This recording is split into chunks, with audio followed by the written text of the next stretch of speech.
Most tax pros leave a message.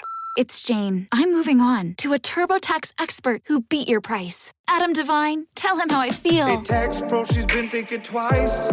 Best believe TurboTax will beat your price. This is a tax break.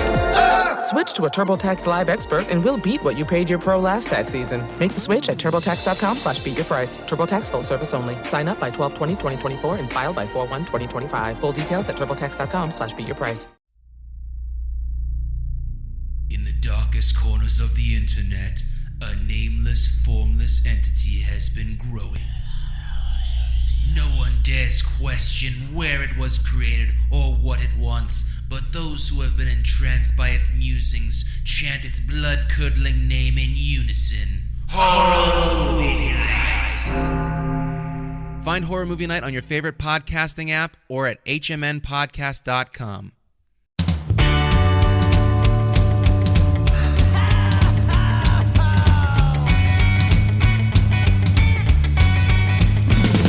Let's party each and every year on Christmas Eve, where the fun and cocktail shrimp don't seem to end. Clark and Ralphie taking turns on the TV screen, laughing, singing, yelling with all of our friends. Well, it's Christmas, and let the parties go spread the holiday cheer. 'Cause it's Christmas. Oh, it's the best time of the year. Let's go fake reindeer again. Hey, Dylan. Hello, Matt. Hello, Dylan. I know, dude. We've definitely done this bit before. Like we're gonna. It's always fun and it's always offensive. Hello, Dylan, Matt. Dylan, you had us talk about Inside No.9 maybe 2 Halloweens ago. Man, I fucking love this show. Well, so you wanted us to do the newest Halloween episode, season 8, episode 1, The Bones of St. Nicholas. Yeah. This came out a year ago. Yes, right before the final season. So they've done 9 seasons, Inside No.9. They just finished. And yeah, this was last year, their Christmas episode. I think they've had other episodes that hint at Christmas. But this is directly. But yeah. I had to, we'll get into it. I may have missed a couple details at the start of this. And like when the ending happened, I'm like, what is happening? And I had to like find an article and it was specifically referring to the second Christmas episode in that article. So I know that one of your reasons was I want to see if it's as good as The Devil of Christmas. Yeah. Not going to bury the lead? No. No, I was going to say I liked this, but I will not think about this the way that I've continued to think about The Devil of Christmas for like 3 years. I have faith in the creators enough that they knew that. Yeah. I think they were like, you know what? For this one, we're just going to do a weird take on a Christmas ghost story. And I think they did it really well. But I think they knew that they had struck kind of gold with that idea. And I think to attempt to do something like that again just wouldn't work. And I think it would have been worked. foolish. Yeah. So you've watched more Inside No.9 than I have. I've watched 2 of these episodes. And something that I find 4 seasons up at this point. Okay. Yeah.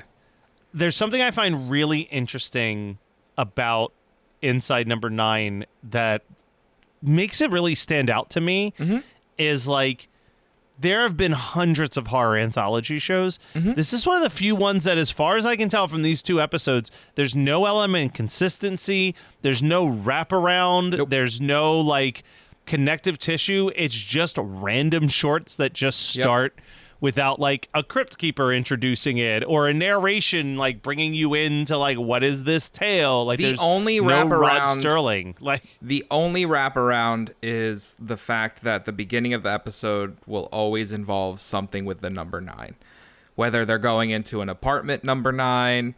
Whether it is Channel 9. Didn't even piece that together from the 2 episodes that I watched. It's so funny. So at the beginning of every episode, like they'll do like a close-up shot on the number 9 somewhere in the episode. I can't remember what it was for a bizarre ass wraparound thing. But all right, fine.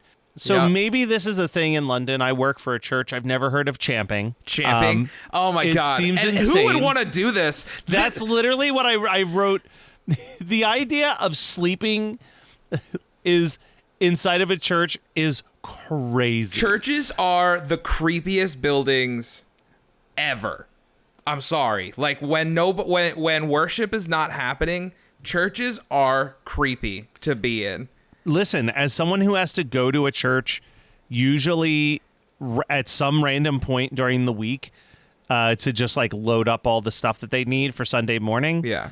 If it's after sundown, I'm like, guess I'm just going to have to go in extra early on Sunday and get that set up because like it is creepy. And it's also very, very liminal space like because it is that space that no one kind of stays in. Like you go in and then you leave. Like it's just going about your day.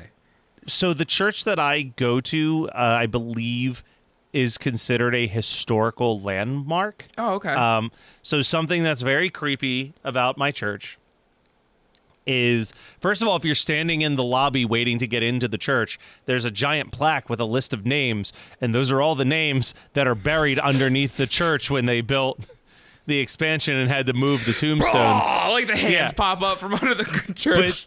But then also, like imagine a perfect square, right? Yeah. Like church, lobby, hallway, and then like a back hallway. Mm-hmm. In the dead center of that square is also a tiny grave dating back to the Civil War. Holy shit. So it's got these old like 1800 tombstones there. Old, I guess it would be, never mind. I was going to say old racist ghosts, but... Yeah. but my point being that the church is old. Yeah. Which means that when you're in there by yourself, especially if it's like a windy day or it's like winter time, you're hearing creaks and movement and stuff the whole time you're there. It is really, really spooky. And I like the idea of just choosing to do that. Especially doing it on Christmas Eve. Like the I feel like the most unrealistic element of this special is that there were two different people that wanted to sleep in the church on Christmas Eve. Yeah. and when it's revealed, the one reveal makes sense. I think the couple wanting to stay there makes no sense. There's no reason. It's literally because it's cheaper. They were hiking, and it was cheaper for them to book the church to sleep in than it would be for them to go get a hotel.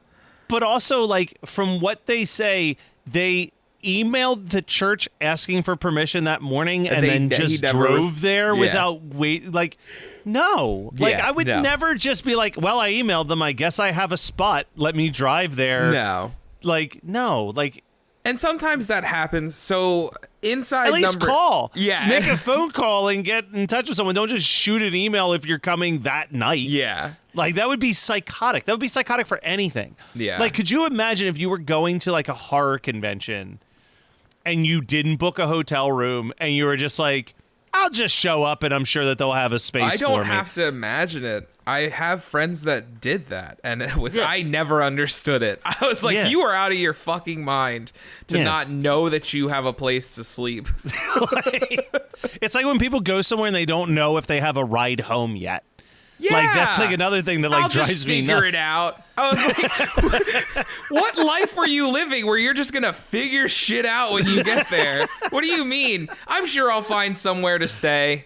I'm sure somebody will give me a ride home. You have a lot of faith in people because I don't want to figure out where the hell how the hell I'm getting home.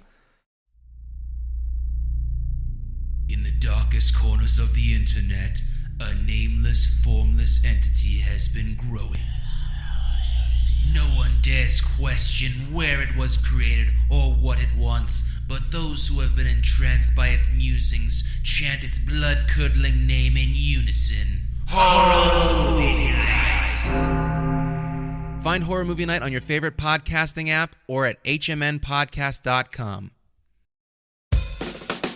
Hey Mark, I was listening to Paramore the other day, and it really made me think about the amygdala and the limbic system. You just made those words up, didn't you? What, Paramore? We're the Nevermind the Music podcast, where one musician and one psychologist talk songwriting and the mind, one song at a time. We'll hear everything from Green Day and Outkast to Stevie Wonder and Dua Lipa. And we mostly try to stay on topic. Except for when we don't want to. Never mind the music, wherever you get your podcasts. I just want to set up like Inside No.9 one more time for folks. Set this up. Yeah. Because so Inside No.9 is an anthology show. Sometimes the episodes are funny, sometimes they're super creepy. It really goes episode by episode. One of my favorite things about the show is that we'll sit there and try to figure out what the big twist is going to be, because they usually do have some form of big twist at the end, figuring that out. This one is set up no different. We have a gentleman. I don't remember what his actual name is. He's a doctor, but the actor, Steve Pemberton, one of the creators, is playing him, and he shows up at this church late at night under the guise that his wife bought him a stay at this church as a present, as a gift. But then it comes out that his wife had died. His wife had passed away. And the reason he wanted to stay there, apparently, this is the reason he gives the caretaker, was that his mother is buried on the premises, and he wanted to spend like a night there, which is fucking weird and creepy.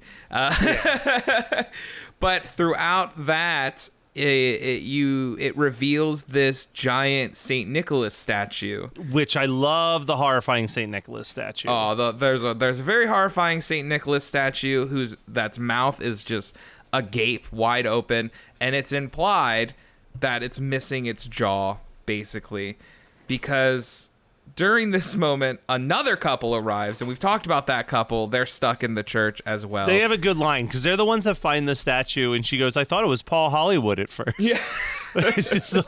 So they're sitting around, and the caretaker tells them a ghost story. Now, before this has happened, Steve Pemberton has been seeing things happening around the church. Like, he's hearing noises. He sees this person in a red cloak, like, moving around. He sees them behind the tree. Is there something you wanted to jump in and say?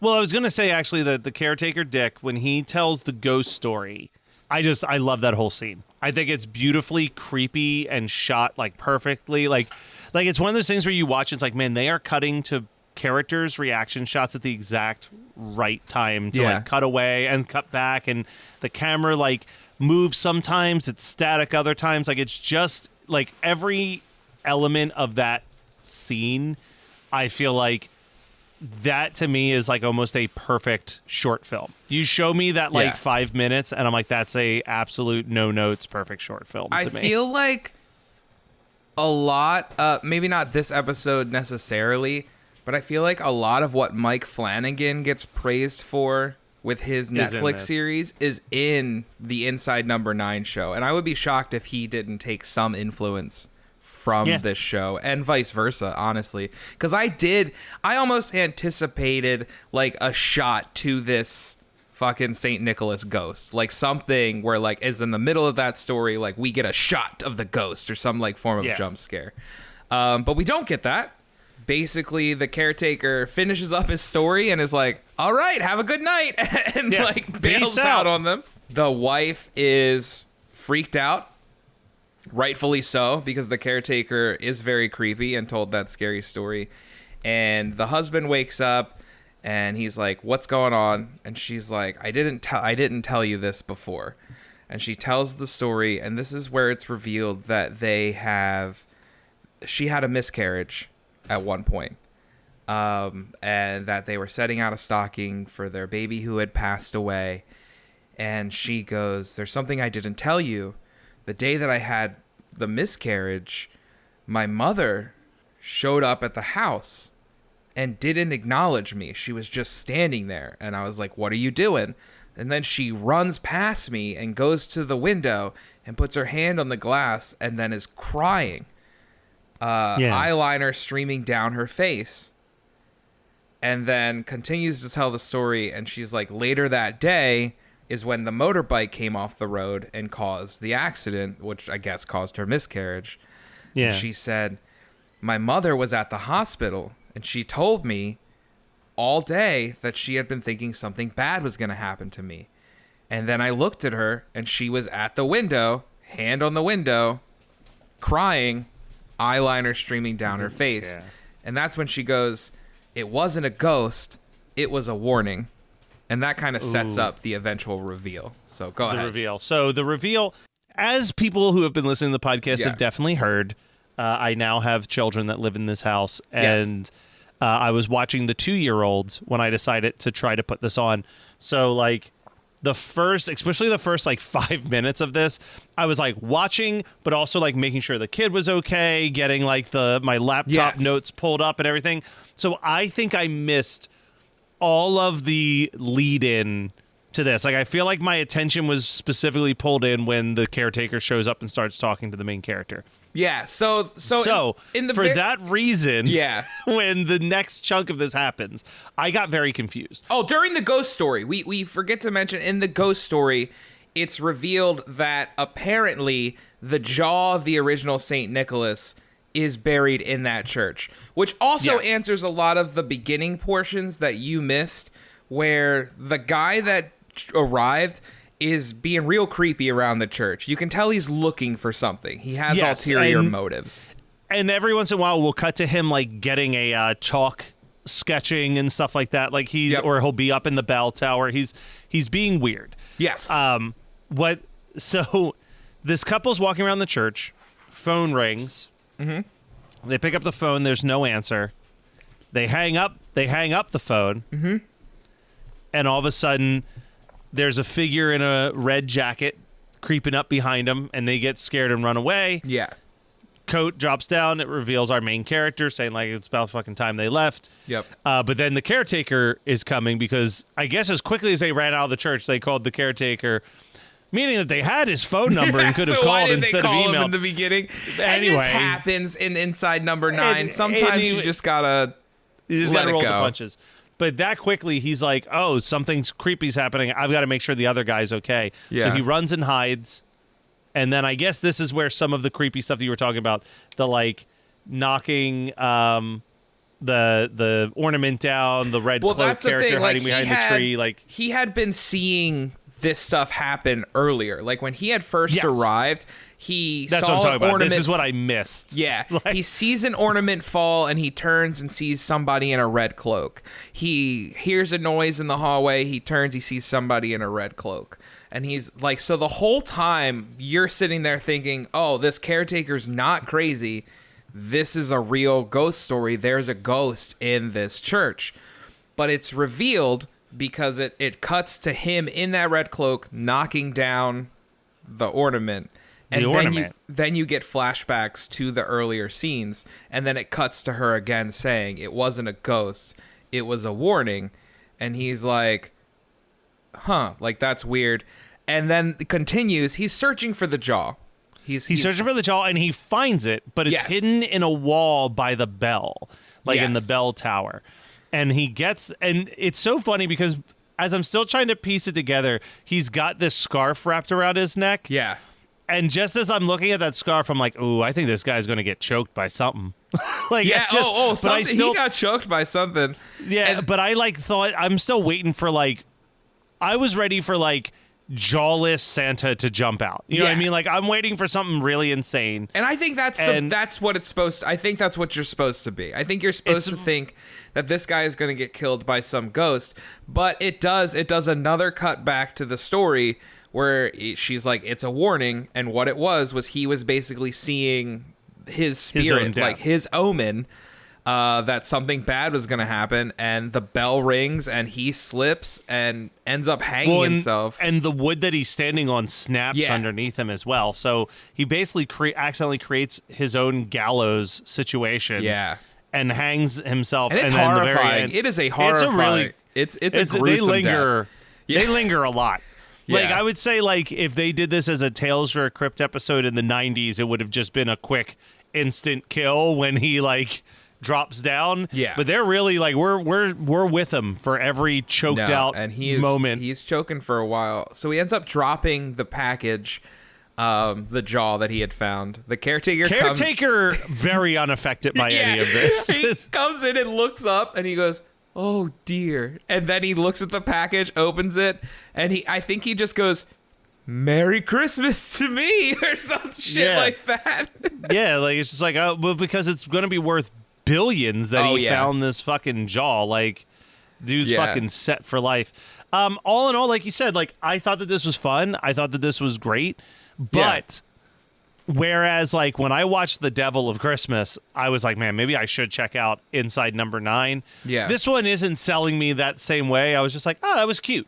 But like I said in the beginning of this, I'm not going to think about this episode. Like a year from now, I'm barely going to remember what this episode was. Yeah, no. It has been 3 years since we did The Devil of Christmas, and I still randomly will tell people, like, you've got to watch this. It is the creepiest Christmas special I've ever seen. It's so well done. Like, so that's my take on it. The Devil of Christmas will remain something that sticks with me forever, and that will always be the episode of Inside No.9 that I recommend to people. I do recommend you check out some of the non-Christmas episodes. There's hits and misses, but I think that is the where you fall in on any anthology. I think nothing is going to be 100% wins. I think this was good at what it does. I think it was a cool take on what would be a more traditional Christmas ghost story than their earlier episodes. But you're right. There is the reveal in Devil of Christmas is so horrifying and haunting. That you can't help but think about it after it happens. And this was much more. It was silly, and I think that's what they were going for. I think it was fun. I mean, the show is described as a dark comedy. Yeah, like when you read the Wikipedia, it's like Inside No.9 is a dark comedy. I would agree too. But you know what, Dylan? Yeah, this was a great kickoff to the spooky version. Dude, we're of Christmas in the spooky 365 season, and you know what's right after the spooky season, though, man? The Christmas season. We are so fucking close to the Christmas season. Woo! We got some heavy hitters coming in this year. We are already talking about some of the new stuff that's coming out this year. Super excited. And we can't wait for you guys to join us on that ride as well. Yeah. Oh, whoa, oh, now we won't stop till the big ball drops on New Year's. Happy holiday, have a great holiday, have a merry happy holiday.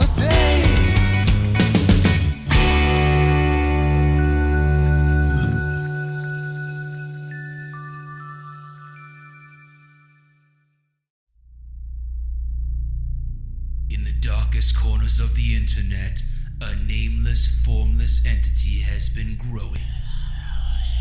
No one dares question where it was created or what it wants, but those who have been entranced by its musings chant its blood-curdling name in unison. Horror Movie Night! Find Horror Movie Night on your favorite podcasting app or at hmnpodcast.com. You're listening to the Geekscape Network.